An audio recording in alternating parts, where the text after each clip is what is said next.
Et salut tout le monde, j'espère Salut. que vous allez bien. On se retrouve pour une nouvelle critique, cette fois de Backroom, un film qui a été quand même pas mal attendu cette année. Ça a été une grosse surprise quand il a été annoncé, mais là pour le coup, il faisait partie des plus attendus. Ouais, c'était la potentielle pépite avec beaucoup de points d'interrogation quand même, puisque on a un studio A24 dont on va parler un petit peu, Ouais, très intéressant. qui fait des prods toujours un peu étonnantes. Bah, surtout en plus qui a déjà changé de direction. Parce que c'était un distributeur, il me semble. Et ils ont commencé à produire. Et là, maintenant, c'est le fameux virage où ça commence à devenir commercial. On parle de licence, on parle de... Ça. Et on peut pas leur reprocher d'être assez ambitieux parce que faire Backroom, faut y aller quoi au cinéma. Hein. Ouais, avant même de l'avoir vu, le film, moi j'étais content que ça soit eux parce que c'est quand même un studio, une boîte de prod qui fait pas comme tout le monde. Et ça c'est cool. Et d'ailleurs, on le voit sur Backroom sur un critère, le réalisateur. Ils sont allés nous chercher Ken Parsons, que vous connaissez peut-être plus sous le nom de Ken Pixels, qui est un YouTuber de, attention, c'est une folie, j'ai revérifié quand même, de 21 ans. 20 ans, ouais, enfin, quand il a fait, il était super jeune quand il a fait les footage. Il est connu sur YouTube sous le nom de Ken Pixels, avec des réalisations que vous avez peut-être découvertes avec Feldup. Alors pardon, je dis Feldup, mais c'est Feldup, je crois, donc Feldup. Bah non, on l'appelle Feld, mais c'est parce que c'est... Ouais, la Feld. Après, voilà, c'est comme Lucas, c'est pas Squeezie. Mais bon, Oui, voilà. La hoche. La hoche et la Feld. et en effet, bon, on va pas vous refaire toutes les backrooms, mais c'est vrai qu'en France, je pense que Feldup a beaucoup participé à la démocratisation des backrooms, en nous présentant dans une de ses vidéos le travail de Ken Parsons, Ken Pixels, qui avait fait un long métrage de backrooms qui était dingue. Franchement, moi je suis allé le voir un petit peu après Feldup quand il a présenté le truc, je suis allé voir plus en détail et c'est dingo ce qu'il a fait à cet âge-là. Il a cuisiné sa maison, c'est... Ah non mais c'est fou. Et tout sous Blender, hein, vraiment une pépite. Et quelques années plus tard, il avait aussi fait The Oldest View, dont Feldup avait aussi parlé, avec un univers qui était le sien là pour le coup, mais qui se rapprochait quand même un peu des backrooms puisque ça se passait dans un centre commercial fictif sous terre, espace liminaux, même mécanique en fait. Un peu la même mécanique, mais avec un niveau de prod pour un mec même pas majeur chez ses parents hallucinant. Et donc là, A24 qui va chercher la personne qui a démocratisé les backrooms pour lui dire voilà de l'argent. Ouais, fais-nous le film maintenant, ça c'est super intéressant parce qu'il se passe quand même pas mal de choses. Ouais, la synergie, là on peut vraiment parler de synergie, la synergie YouTube-cinéma, parce qu'on a eu droit à... Alors je l'ai pas vu, mais à coup de pas, peut-être que d'ici là je l'aurais vu, mais avec Obsession. Ouais, moi non plus je l'ai pas vu. Qui a, en tout cas, bien ou pas bien, ça on sait pas, mais ce qu'on est sûr c'est qu'il a son succès. Potentiellement, il fera partie des 10 films de l'année les plus rentables et les plus... Enfin les cartons quoi, dans les cartons, et tant mieux. Et là, mine de rien, pour un studio qui donne de l'argent à quelqu'un de très jeune, qui vient de YouTube, c'est pas les mêmes médias, hein, YouTube. Déjà, ça en dit long sur l'ambition qu'a A24. Et c'est surtout que c'est peut-être le tournant parce que c'est peut-être la dernière fois qu'ils le feront. Ah bah. Et ça, on en discutera après. Voilà, Hop, time watching. Ouais, mais non, voilà. C'est pour ça qu'A24, c'est un studio qui est vachement intéressant. Et moi, je le place ici parce que c'est pas forcément en lien avec Backroom. Si vous vous intéressez au cinéma, et que vous savez, ou en tout cas que vous voulez vous intéresser au cinéma et que vous savez pas trop par quelle porte rentrer, parce que voilà, il y en a toujours un qui va te dire il faut que tu aies vu ce film en noir et blanc tourné il y a 70 ans, un autre qui va te recommander plutôt des films très connus. Qui va sucer Kubrick pour des raisons inconnues. Ou qui va te dire que Orange Mécanique c'est un super film. N'écoutez pas ces gens-là. Et ben moi je trouve qu'à notre époque, se renseigner et regarder des films A24, c'est pas un si mauvais moyen. Très bon sujet. Doucement aller vers une autre forme de cinéma. Attention, A24, ça reste des belles prods. Hein. C'est quand même eux qui nous ont fait Marty Suprême l'année dernière pour nous donner un ordre d'idée. Non, mais c'est toujours un regard un peu... Ouais, puis il y a une ADN. En fait, c'est marrant. Ils peuvent devenir la pop culture autorisée. Et c'est très marrant de voir les directions qu'ils ont prises. D'abord, on distribue, après on fait maison. Et là, le fameux enjeu commercial réussi, quoi qu'il arrive. Hein. Oui. Je rappelle le budget, hein. C'est 10 millions. J'avais même pas vu. 80 millions. Ça s'appelle un x8. Énormément de studios tués pour avoir un x8. Oui, c'est clair. Tués pour avoir ne serait-ce qu'un x2. Donc, oui, aujourd'hui, oui, on en est là. Donc, très intéressant. Tu as tout à fait raison. Je trouve belle porte d'entrée. Et puis, il y a tout. Il y a vraiment de tout. Ils sont pas monomaniaques. Et on arrive à un moment où les acteurs veulent tourner pour A24 et ils commencent à avoir un carnet d'adresses qui est vraiment... En fait, pas dégueulasse. Moi, l'année dernière, oui, il y avait Marty Suprême, évidemment. Mais moi, celui qui m'a le plus marqué d'A24, c'était Eddington qui a fait un four. Il a fait un four de fou. Mais Joaquin Phoenix... Pedro Pascal, film de Harry Aster, c'est pas des petits noms. Et j'oublie la moitié du casting, pardon. C'est des gros cachets. Mais et le film était génial, franchement, le film était super, j'ai adoré. Donc voilà, A24, intéressant si vous voulez vous renseigner sur d'autres films que les blockbusters, que vous savez pas trop par où aller. c'est pas mal, je trouve, comme point d'accroche. Belle voie alternative, surtout qu'en plus, on va encore en entendre parler parce que l'année prochaine, il me semble, c'est Elden Ring. Hein. Elden Ring. C'est doublement ambitieux. Déjà parce que il y a l'enjeu commercial. C'est surtout que jeux vidéo au cinéma, la passerelle n'a jamais été évidente, même si ça va mieux parce que les gens ont compris que c'est 2 supports différents et tu peux pas transposer, transvaser comme ça. Ouais. Mais on parle d'Elden Ring. Et surtout qu'on parle d'un jeu qui a le scénario le plus cryptique de l'histoire de l'humanité. Qu'est-ce qu'ils vont nous raconter ? Moi, je suis très, très, très impatient de ce film. Par contre, prise de risque énorme. Ça peut être un four absolu. Ou un banger absolu. Là, par contre, c'est ça qui est génial, en fait. C'est que la pièce est lancée et on attend qu'elle retombe. C'est ça. Mais ce qui est sûr, je sais pas toi, mais en tout cas, moi, ce qui est sûr, c'est que quand j'ai vu A24 signe Elden Ring, ça m'a rassuré de voir A24. En fait, ouais, ça rassure. Voilà l'aura d'A24 aujourd'hui, un petit peu. Ça a un côté un peu rassurant sur certaines prods. Parce que ça découle. Pour l'instant. Ouais. En fait, c'est marrant, ils sont dans l'entre-deux où ils commencent à avoir de l'influence et ils sont pas encore muselés. Là où les gros studios sont dans déjà le souci de rentabilité, le souci de pas prendre de risques. A24 s'immisce et nous a pondu Backroom. Je pense que c'est bien introduit, je pense qu'on peut y aller. Hein. Partie sans spoil, mais là pour le coup, ça va aller très vite.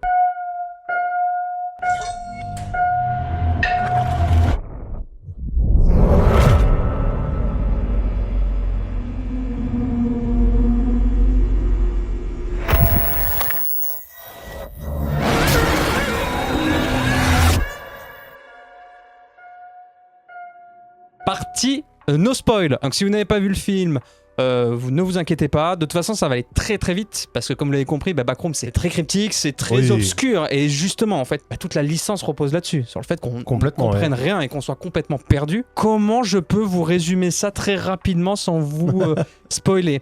On suit l'histoire de Clark, qui est un architecte de base, mais qui manifestement n'a pas une grosse carrière puisqu'il vend des meubles, vous savez, dans ces fameux magasins où personne ne met les pieds. Et seulement, Clark ne fait pas de blanchiment d'argent, donc du coup, on ne sait pas comment il survit. Et en fait, il a le trauma suite à la séparation avec sa femme. Parce que ça se passe pas très bien dans son couple, dans son ménage.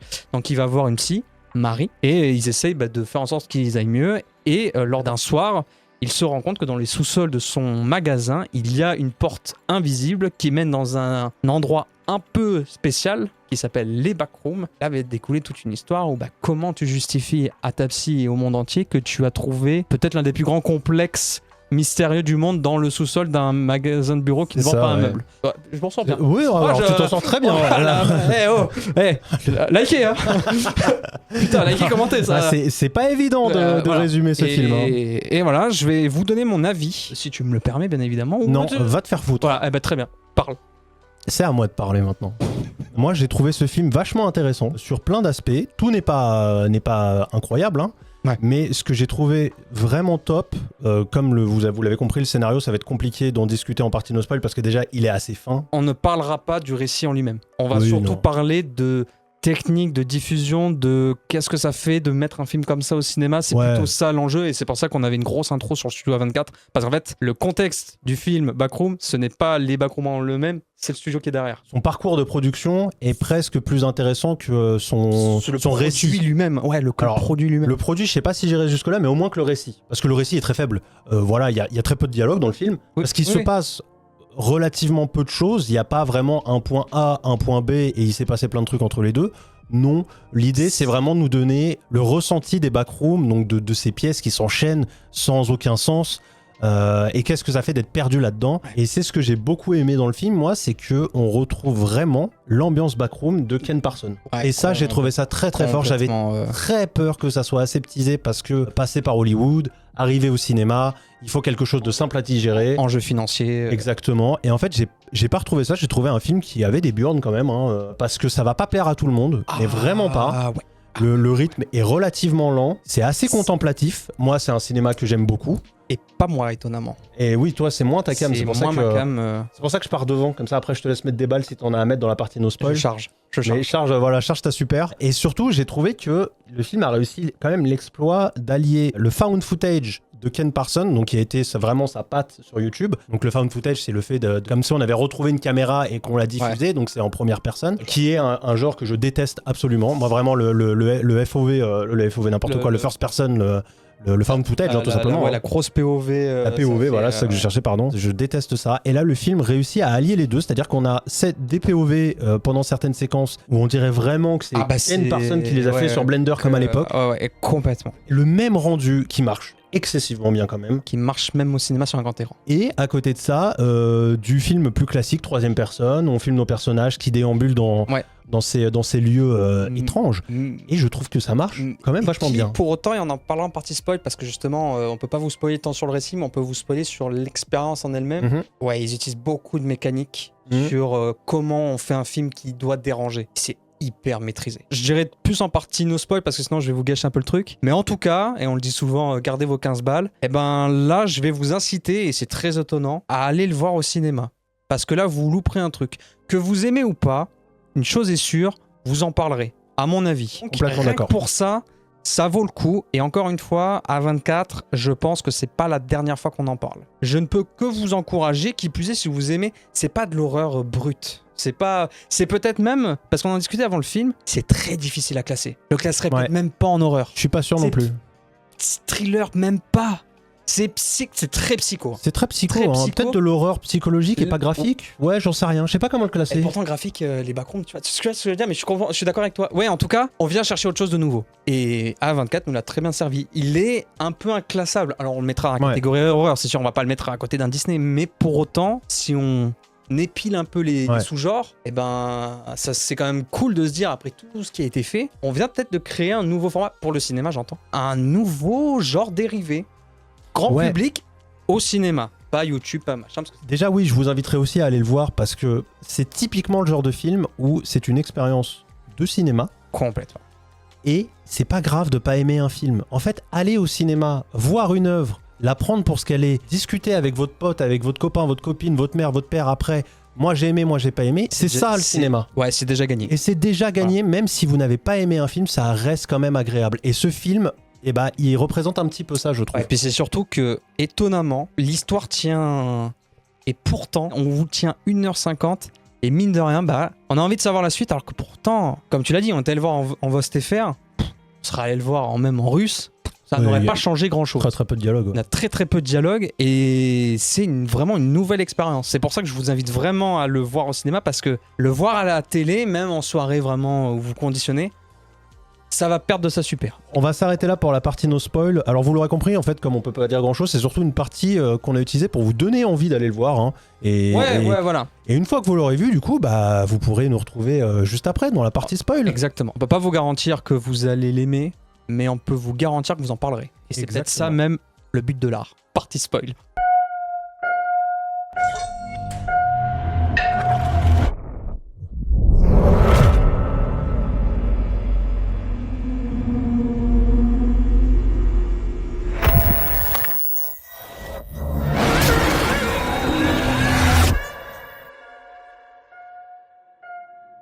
Et partie spoil. Alors là, pour le coup, si vous n'avez pas vu le film, on vous spoilera pas l'histoire.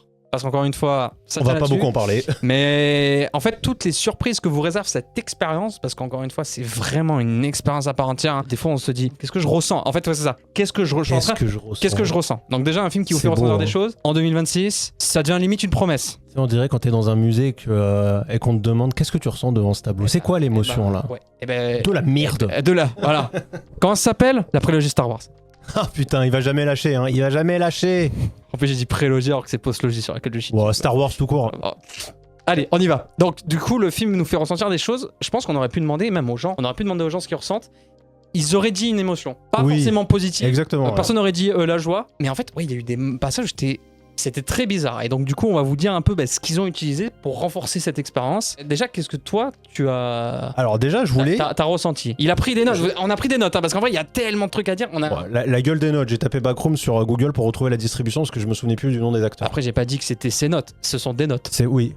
Merci Google de prendre des notes pour moi. Moi, je veux parler 2 secondes de... Alors attends, je vais écorcher les noms, je suis désolé, parce que je la retiens jamais. Chiwetel Ejiofor, qui est l'acteur principal. En Clark. J'aime beaucoup cet acteur, mais son nom, je n'y arrive jamais. Par contre, son jeu d'acteur, on s'en souviendra parce que là, il est exceptionnel. Il est bien. Alors je trouve qu'il est dans une forme de retenue quand même. Parce que tout repose pas sur lui. Ce qui est fort, c'est que le film ne repose pas sur les acteurs, je trouve. L'acteur principal, c'est les backrooms. Ce ne sont que des marionnettes. Ouais, exactement.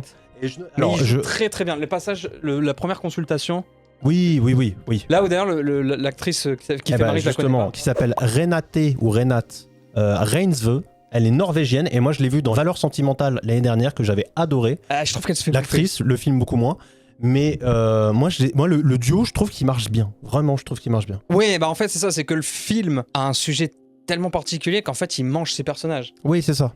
Il les digère. Parce que même son assistante et le copain de l'assistante, qui semblaient être les protagonistes, se font déglinguer en 2 minutes. Et en fait, limite, c'est ça qui est très fort. Le film nous interdit de s'attacher quasiment au personnage. Parce qu'en fait, on est tellement dans un malaise constant qu'on se dit, mais en fait, là, c'est mon enjeu à moi. Là, je veux juste arrêter de savoir ce qui se passe. Et... En fait, on devient limite acteur du truc. Ouais. C'est très bizarre comme sensation. Mais c'est marrant parce que moi, c'était une de mes grosses peurs sur le film. C'est quel backroom tu choisis entre guillemets, parce que finalement, avec le lore des backrooms qui s'est beaucoup étendu au fil des années et tout le monde qui rajoute tellement d'étages, tellement. Et en fait, il y a plein de visions différentes qui s'affrontent sur les backrooms. C'est-à-dire que tu peux le prendre un peu comme la Maison des Feuilles, c'est-à-dire quelqu'un qui découvre une pièce gigantesque et qui veut aller jusqu'au bout, qui est le choix qui a été fait avec Clark. Ouais. Et qui est quand même un gros morceau du film. Mais tu as aussi des backrooms beaucoup plus militarisés, administratifs. Je sais pas comment dire, avec des agents surentraînés qui les parcourent dans tous les sens pour les recenser, qui ressemblent beaucoup plus à un mood un peu SCP. Et moi, c'est un truc qui m'attire moins, ça. Et le film allie un peu tout, en rajoutant à la fin ce côté plus militarisé. Mais la plupart du temps, on est quand même tout seul avec Clark ou Marie qui se démerde dans les backrooms. L'aspect POV exactement, en fait renforce complètement ça. Et c'est même délulu de voir ça au cinéma parce que les passages forme footage durent très très longtemps et donne vraiment une sensation de on sait pas où on va. Et à un moment donné, quand quelqu'un prend la caméra ou quelque chose, ou quelque chose. T'as remarqué que le truc qui prend la caméra lève beaucoup plus haut que Clark quand il la pose, donc c'est certainement une créature. En fait, et on se sent oppressé.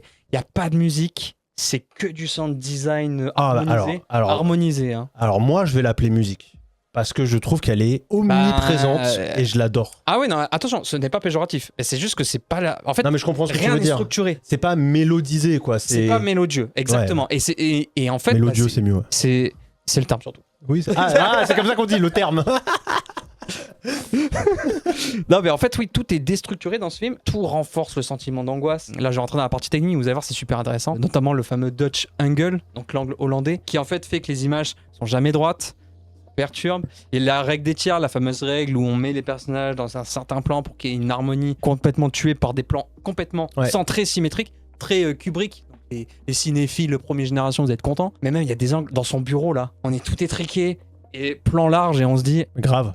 En fait, chaque plan nous marque. Alors qu'il ne raconte pas spécialement grand-chose au passage. Pas toujours, mais il nous marque. Et moi, je suis pas un grand fan de ça. Je sais que toi, oui. Ah ouais, moi j'adore. Cinéma contemplatif. Ah, moi j'adore. Là, en fait, mais c'est contemplatif, mais c'est pas un moment agréable dans le sens où les sensations dégagées par les images sont un peu particulières, un peu obscures. Ouais. Pourquoi mon cerveau dit je comprends pas, attends, j'arrive pas à rééquilibrer la réalité de ce que je vois en fait. Justement, je rebondis sur ça, un truc que Ken Parson et ses équipes, parce que j'ai du mal à croire que ce mec à 21 ans ait fait tout ça. Vraiment, je vous jure, ça me casse le crâne. Vraiment, il devait être bien entouré, j'espère. En tout cas, quel talent. Bon, bref. Ils ont fait un truc sur le film qui est génial, c'est qu'il y a des plans qui paraissent très naturels des fois, qui devraient l'être à l'image parce que voilà, les proportions sont correctes. Mais par contre, comme c'est filmé dans les backrooms, les dimensions et les lignes de fuite de la pièce sont complètement dégueulasses, partent dans tous les sens, il y a des recoins qui servent à rien. Les backrooms. Et donc en fait, c'est vraiment l'atmosphère backroom qui fait que l'image finale rend bizarre et te met mal à l'aise. Mais le placement des personnages, souvent, respecte ce que tu peux attendre du cinéma. Et la pièce casse toutes les proportions. Et ça, j'adore. Plus la couche de la musique, en fait tout. Et cette couleur jaunâtre qui te casse le crâne. Il y a une colorimétrie hyper assumée, il y a un enchaînement hyper assumé, le moment de la pelleteuse. Oui. C'est vraiment une expérience. C'est pour ça que ne pas aller le voir au cinéma, ça serait vraiment dommage parce que je suis pas sûr, aussi grande sur votre télé, que vous ayez cette fameuse expérience d'avoir vraiment la POV en limite 4 tiers. Enfin, et on se dit, attends, c'est en train de durer plus de 5 minutes là le. Et en fait, on est complètement omnibulé par le truc en mode survie, en disant faut se barrer maintenant. Et c'est dingue à quel point ces moments, c'est vraiment Ken Pixel, quoi. C'est pas Ken Parsons, c'est Ken Pixel. C'est des fan footage qu'il aurait pu faire à l'époque sur son YouTube. Complètement. C'est exactement le même mood et il a réussi à dire à A24, mais je pense qu'ils sont allés le chercher pour ça en même temps. Ouais. Je refais ça, je fais mon YouTube sur ton grand écran. Et ils ont dit oui, ok, c'est ça qu'on veut. Et A24 qui dit oui, et c'est peut-être ça qui en a besoin maintenant. Mais en tout cas, Backroom n'est pas une histoire, c'est une expérience, à l'image que le jeu vidéo Backroom, qu'on a déjà fait... Oh, il y en a des millions, mais un qu'on avait déjà fait, c'est vrai. Un qu'on a fait, en fait, on le savait pertinemment que c'est pas un jeu à histoire, il n'y aura pas de cinématique ni rien, mais on sera plongé dans un mood bizarre, et c'est marrant, une phrase très forte que je vais dire, j'ai plus eu l'impression d'avoir été acteur dans le film qu'acteur dans le jeu, alors que c'est moi qui tenais la manette. Ouais, je suis complètement d'accord. Voilà. Mais l'avantage du cinéma, c'est que je ne contrôlais rien. Là, je suis au bon vouloir de la caméra et si c'est plus Clark qui la tient... Oh. Alors tu sais ce qui participe à ça, je pense. J'ai l'impression que les personnages, même dans leur façon de fuir, de courir, d'explorer les backrooms, ils font des choix assez logiques. C'est-à-dire que quand il va dans une pièce, c'est là où j'ai envie d'aller. Et je me sens pas frustré, tu vois. Ouais. Et c'est bête, mais c'est peut-être dans la construction des pièces aussi. Ouais, et puis il y a la malsénité de Clark notamment, de vouloir savoir, d'aller plus loin. Ouais, bien sûr. Premier raisonnement, c'est de dire... je sais pas, appelle des gens, fais-toi aider, j'en sais rien. Mais même le petit copain qui veut avoir... Ah, tu veux pas savoir Non, je veux pas savoir, je veux juste rentrer chez moi. D'ailleurs, courageux. Stupide mais courageux. Mais non, c'est super bien qu'un film comme ça sorte. C'était très audacieux, c'est très réussi. Ça plaira pas à tout le monde. Et il est pas fait pour ça. Mais par contre, on va s'en souvenir longtemps comme l'expérience même au cinéma. C'est ma take. Je pense qu'on en parlera. Je pense même qu'on l'étudiera comme le cinéma est un support. Vous n'êtes peut-être pas... Putain, je vais me contredire. Si vous ne racontez pas une histoire, faites vivre une expérience. Ce qui n'est pas plus facile. Ah non, le found footage, je pourrais dire, oh la paresse. C'est mon problème avec le found footage, c'est que souvent, ça a représenté quand même une paresse et un coût moindre pour des petites productions horreur. J'aime pas trop les films d'horreur qui se ressemblent tous un peu, je trouve. Le found footage m'a pas aidé là-dedans, mais là, ça aide le film, en fait. Là, ça aide le film. Le sujet, c'est un indicateur d'on est dans les backrooms. J'aimerais vraiment savoir si les moments POV ont pas encore été faits sur Blender. Ça ressemble tellement... C'est vrai qu'il y a des moments où on se pose la question. Et si c'est le cas, mais bravo, quoi. Ah bah, des couilles.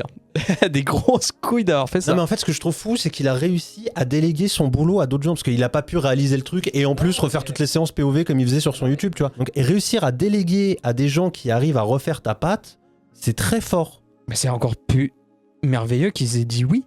Ouais, bien sûr. Ouais. Moi, c'est ça qui me trouve le cul, c'est que putain, dans un contexte où c'est la rentabilité, faut pas prendre de risques. Putain, j'étais très content parce que la salle était quasi pleine. Tu regardes un peu la typologie de la salle, il y avait un peu de tout. Il y avait des adolescents, il y avait des trentenaires un peu comme nous, t'avais des personnes un peu plus âgées. En fait, on est tous venus chercher un truc, j'ai l'impression. Et étonnamment, parce que je traînais un peu l'oreille à la fin, les gens en parlent. Ah ouais, la scène là, j'ai rien compris. Oh là là, j'étais pas bien. C'est ça qu'on veut. On veut pas véhiculer des émotions positives à chaque fois, mais on veut exprimer quelque chose. Faire parler, c'est suffisant des fois. Et là, le film brio. De toute façon, les chiffres sont là, 10 millions et 80 millions le premier week-end d'exploitation. Donc là, ça fait plaisir. Je vais pas te mentir, on va peut-être partir sur un x20, voire peut-être x30, parce que... tu crois ? Attends, 80 millions le premier week-end. Et là, il va y avoir le bouche à oreille. Ma take, je vois bien le x20. On est déjà à x8. Je leur souhaite. Premier jour. Ah ouais. T'imagines, premier week-end, il reste encore au moins un mois de... Ah, je leur souhaite. Est-ce qu'on peut quand même glisser un mot ? Alors après, toi, je sais pas ton rapport au backroom. J'y vais régulièrement. Mon immeuble est un backroom. Parfait. Parfait. Non, mais il y a un point quand même d'histoire, là, pour le coup, qui m'a surpris. Oui. C'est la fin avec l'explication, quasiment l'explication des backrooms. Et du fonctionnement des backrooms, qui serait en fait une entité qui essaye de recréer les souvenirs des gens qui sont dedans, sauf qu'elle se foire tout le temps, ce qui fait des trucs difformes. Oh, j'ai pas eu cette lecture. Trop intéressant. Ah, moi j'ai eu ça, moi. D'ailleurs, je sais pas si tu te souviens de la transition quand Marie va dans les backrooms, que ça descend et que tu vois la pièce de chez elle qui change. La salle des fenêtres qui descend là. Oui. Et ben pour moi, ça c'était les backrooms qui sont en train de recréer sa pièce et qui ça s'approche, mais c'est pas dérangeant bon. Parce que il y a au moins 7 niveaux de pièces. Oh, y en a et beaucoup, à chaque fois on la voit c'est même pas se dégrader, c'est je sais pas.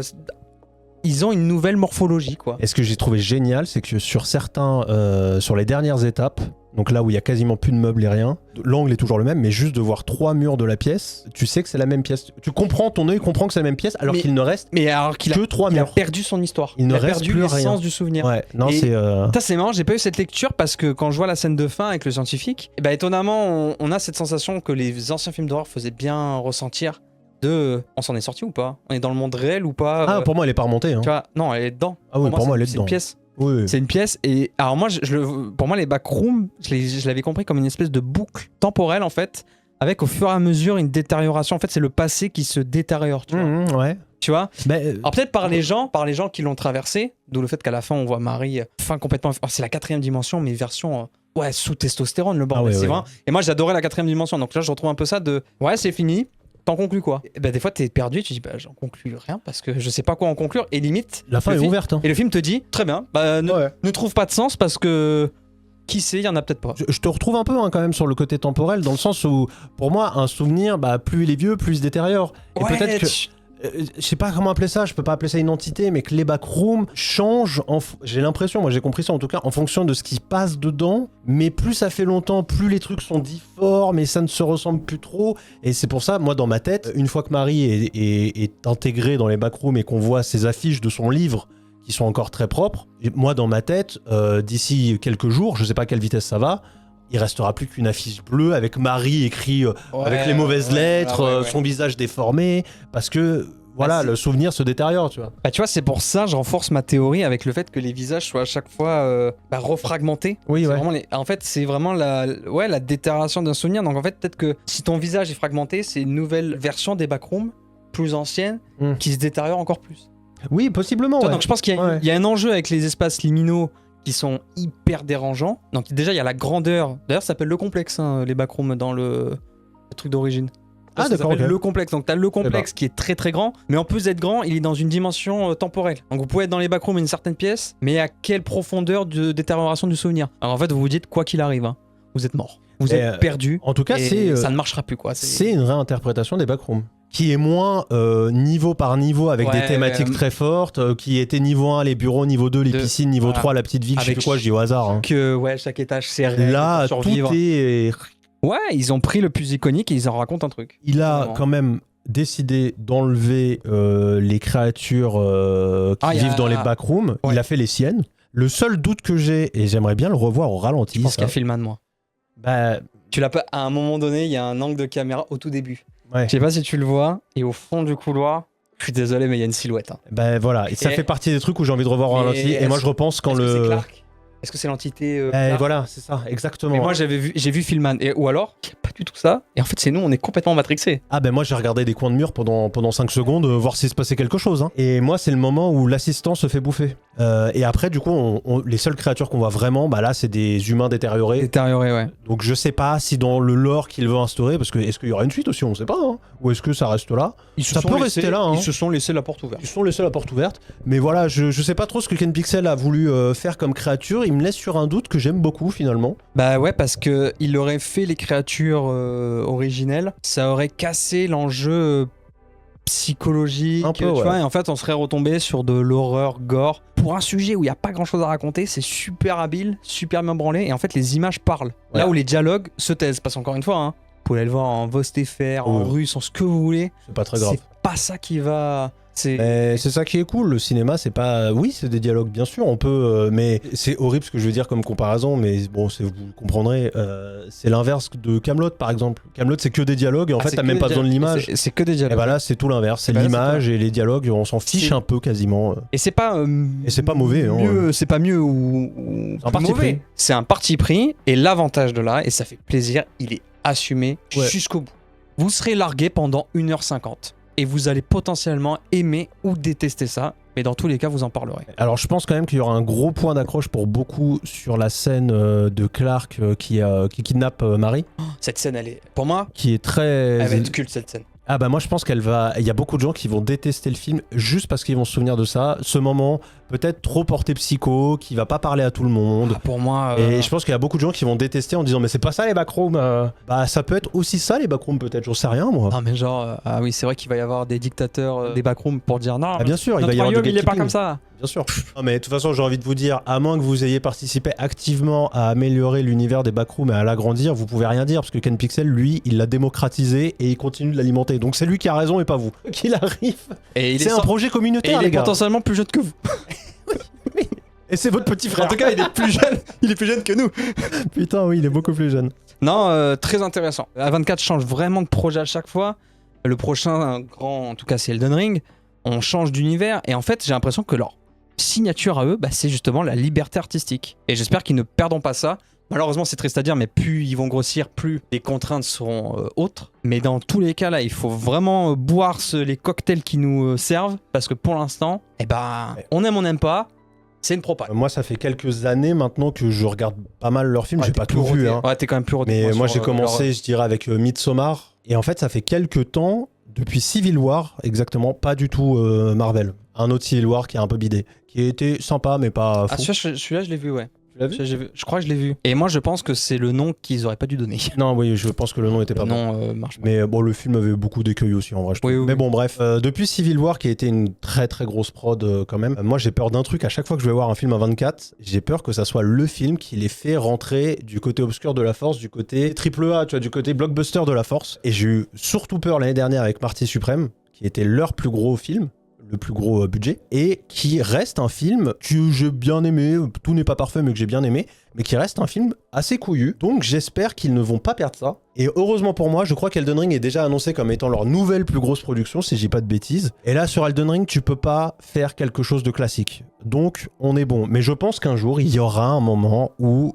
tu deviens trop gros, tu te lisses un petit peu, et c'est pas grave, peut-être que quelqu'un d'autre prendra le relais, et c'est ok, ils ouvrent la porte pour plein de trucs. Et c'est pas grave, parce qu'un jour, 3 mecs de A24, dans 20 ans, se casseront, fondront leur studio, et c'est le cycle de la vie. Mais en tout cas, faut être content qu'on ait ce genre de proposition, là où on pourra avoir des patterns qui se répètent, pas de prise de risque, beaucoup de nostalgie, voilà. Là, c'est un levier complètement différent, c'est vraiment même un contre-braquage. Donc, c'est le but de l'art, à mon sens. Je sais pas ce que le tien. Le but de l'art, c'est de se questionner en permanence. Là, les backrooms, on en ressort en se posant pas mal de questions. On vous invite à donner vos théories sur les backrooms par contre en com. Ça sera cool d'en débattre. Parce que personne n'aura raison à la fin. Et c'est les visions. Donc, dans tous les cas, je pense qu'on a dit pas mal de choses. On a tout dit. Très intéressant. Si vous faites une école de ciné, très intéressant à étudier, je trouve. Ne serait-ce que par l'aspect technique, les angles, la colorimétrie, comment on véhicule une atmosphère dérangeante. Si vous êtes plus amateur dans le genre, allez-y. Franchement, ça va être très... Vous allez vous regarder dans le blanc des yeux avec votre copine, vos amis, votre famille en disant, il se passe quoi là ? Et c'est ça qu'on veut. Et c'est ça qu'on a peut-être besoin. Eh oui. Donc, voilà. Sur ce, ne vous perdez pas. Abonnez-vous. Comme ça, vous pourrez revenir. Salut. Ciao.